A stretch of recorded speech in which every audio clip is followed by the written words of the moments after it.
नमस्कार। कुदरती आपदा के कहर में अन्य राज्यों के साथ पिसता हुआ जम्मू कश्मीर में थोड़ी सी आज लगता है राहत मिली है। हालांकि अभी भी मौसम विभाग ने इसकी पूरी तरीके से हाँ नहीं कही है।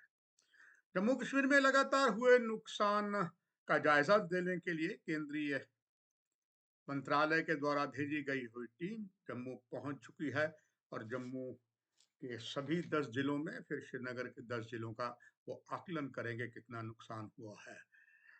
सूत्र बताते हैं सरकार का पहला प्रयास ये है कि यहाँ पर जो रेल, सड़क, संचार और बिजली और पानी सबसे पहले ये पूरी तरीके से पटरी पर लाया जाए और साथ ही साथ इसके बाद जो रेलगाड़ियां हैं वो भी सही चलें।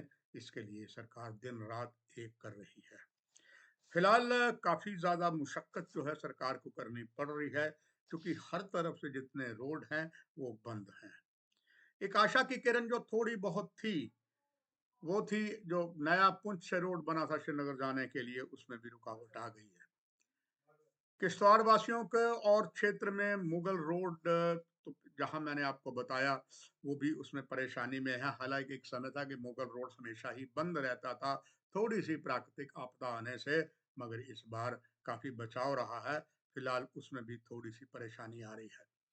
किश्तवाड़ सिंथन टॉप जो रोड है, वो भी बंद है और जो कल भी प्रलयकारी बाढ़ पानी का आया, उसमें गढ़खाल, चिनाब नदी, पुलवामा, ये कुलगाम जहाँ पर 100 लोगों को बचाया गया। अखनूर चिनाब जो है वो भी तेजी से ऊपर खतरे के निशान के पास भी पहुंच गया था।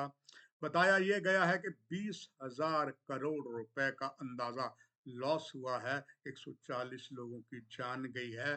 314 पुल जो हैं वो क्षतिग्रस्त हुए हैं। 1600 के करीब आवासीय जो थे मकान थे, बस्तियां थी, वो प्रभावित हुई हैं। 1000 मकान क्षतिग्रस्त हुए हैं। रामबन खरड़ जो जम्मू श्रीनगर राष्ट्रीय राजमार्ग है, वहां पर 200 मीटर हिस्सा ही पूरा धंस गया है। टनल के मुहाने में मलबा गिरा हुआ है, वहां पर निकालने में काफी मुश्किल हो रही है। रेल मंत्रालय ने पूरी कोशिश की थी कि कटरा जम्मू के बीच रेल चले, मगर वो भी बंद हो गई है क्योंकि काफी मलबा गिरा है और ऐसे ही कटरा में भी जो रेल है वो सही नहीं चल पा रहा है। और ये जो सारी स्थिति इस बात का संकेत कर रही है कि अभी ऑल इज नॉट वेल।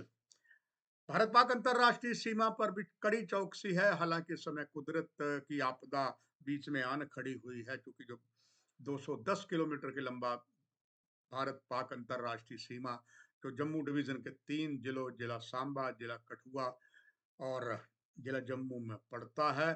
तीनों ही जिला सांबा, जम्मू और कठुआ में जो कांटेदार तार लगाई गई थी वो बह चुकी है। खास करके अगर हम बात करते हैं जिला सांबा और जिला कठुआ में स्थिति ज़्यादा खराब है और यहाँ तक कि बीएसएफ की जो कई पोस्टें जो रामगढ़ सेक्टर में है वो बह गई हैं और वो चौकियाँ जो पूरी तरीके से नुकसान हो चुका है। अभी सर्वे नहीं किया, ये नहीं हुआ है। हालांकि डीजी बीएसएफ यहाँ आए हुए थे, उन्होंने सब कुछ ये देखा।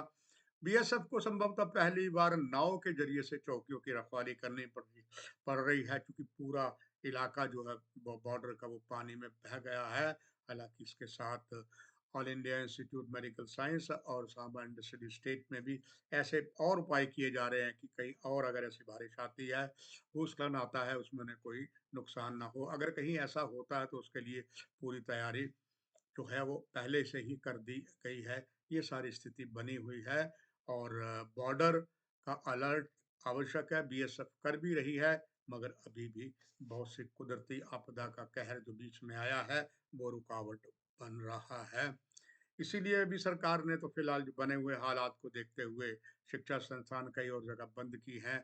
अब ये जब खुलेंगे उसके बाद क्या होगा, क्योंकि ये बात तय है जब सूरज देवता अपने पूरे यौवन में आएंगे तब और भी कुछ नुकसान होने की आशंका व्यक्त की जा रही है। यानी कि उसके लिए भी सरकार पूरी तरीके से तैयार है, चाहे सरकारी इमारतें हैं या प्राइवेट इमारतें हैं। बहुत सी जो प्राइवेट इमारतें हैं वो अलग अलग सरकारी जो विभाग है उन्होंने लिया हुआ है, उस पर भी नज़र रखनी है। यानी कि ऑन द टो है सरकार और उसमें जनता को भी पूरा भागीदार बन के उनकी सहायता करनी है, ताकि राहत के कार्य जो हैं, वो सही तरीके से चल पाएँ। इस कार्यक्रम में इतना ही। नमस्कार।